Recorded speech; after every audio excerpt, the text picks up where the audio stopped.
Good morning students मु तोषी नायक class 4 समस्त छात्र छात्री मानक आज ऑनलाइन क्लास को स्वागत करुच्ची।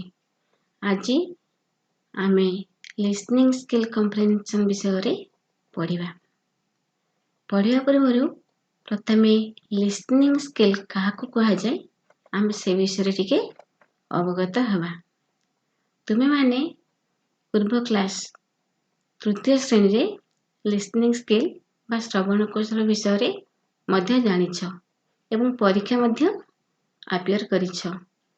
तथापि मु ताहारो पुनरावृत्ति करी आउ थरी तुमको श्रवण कौशल बा लिसनिंग स्किल परीक्षण किपरि करा जाए बुझाई कहूची। प्रथमे लिसनिंग स्किल कोन एबे जानिबा। रीडिंग कम्प्रेhension रे तुमे माने दिया जाइथिबा गोटी अनुच्छेद पढ़ी ताहा सहित दिया जाइथिबा प्रश्न गुड़िकर उत्तर देइथाओ। किंतु लिसनिंग स्किल कम्प्रेhension रे तुमको कौनसी लिखित अनुच्छेद किंबा कहानी दिया जीव नहीं, किंतु ताहाकू शिक्षक स्पष्ट भाव रे पढ़ी सुनाइबे किंबा ताहारो ऑडियो सुनाइबे। एबे लिसनिंग स्किल लर्निंग ऑब्जेक्टिव गुडी को मैं जानिबा। तबे सुनो एवं कलम खोली बा पेंसिल खोली तुमे लिखिबो। कलम रे लिखिबोनी पेंसिल रे खोली लिखिबो। किंतु लेखिया पूर्वरु प्रथमे पठन उद्देश्य बा लर्निंग ऑब्जेक्टिव गुडी को भल भाव रे पढ़ी मु सुनाई दउची, तमे ध्यान सहित सुनो एवं लेख। श्रवण कौशल द्वारा छात्र छात्री मानक मध्य रे निम्न उपदक्षता गुड़िकर विकास हब।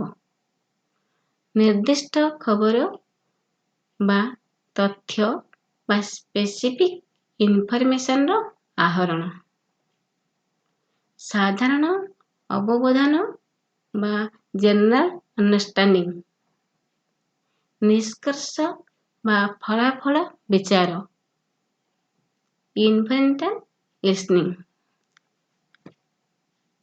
मूल्यांकन भित्तिक श्रवण बा इवैल्यूएटिव लिसनिंग। आउ थरे कहि दउची ए लर्निंग ऑब्जेक्टिव गुडी कोन कोन आउ थरे तुम मानको कहि दउची, ध्यान रे सुनो। निर्दिष्ट खबर तथा स्पेसिफिक इनफॉरमेशन आहरण, साधारण अवबोधन बा जनरल अंडरस्टैंडिंग, निष्कर्ष बा फलाफल विचार बा इन्फरेंशियल लिसनिंग, मूल्यांकन भित्तिक श्रवण बा इवैल्यूएटिव लिसनिंग। तेबे एबे आमे आगो को बढ़िबा। एबे लिसनिंग स्किल सुनिबा पूर्वरु तुमको एक लिसनिंग वर्कशीट दिया जाए। ताहाकू 5 मिनिट मध्य रे स्थिर मन रे पढ़ी बुझी देबो। अनुच्छेद किंबा कहानी सुनिबा परे प्रश्न गुड़िकर उत्तर केउठी अछि ता मन मध्यरु भाबी लिखिबाकू हेबो। कहानीटी तुम मनकू 2 थर पढ़ी सुना जीवो। मन रखाओ थरे कहानीटी तुमको 2 थर पढ़ी सुना जीवो। तेबे चलो एबे कहानी सुनिबा।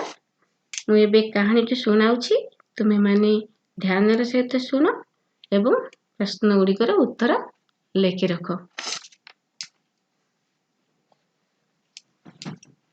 बसंतपुर गाँ रे अनंत बाबूंको घर। तांकर 2टी संतान अछंती। पुअटीर नाम बसंत, झियोटीर नाम बासंती।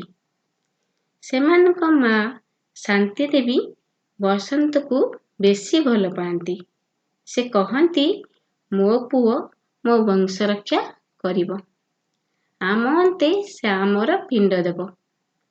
झियोटा कौन करिवो, तार विवाहर बेले बहु यौतुक देई बर पक्ष को संतोष करने को पड़िवो। एक कथा सुनी ଅନନ୍ତ ବାବୁ ବୁଝାଇ ଦେଲେ, ଆଜିକାଲି ପୁଅ ଝିଅ ସମାନ। ପୁଅଙ୍କ ଭଳି ଝିଅଙ୍କର ସବୁଥିରେ ସମାନ ଅଧିକାର ଅଛି। ଏବଂ କାହାଣୀଟି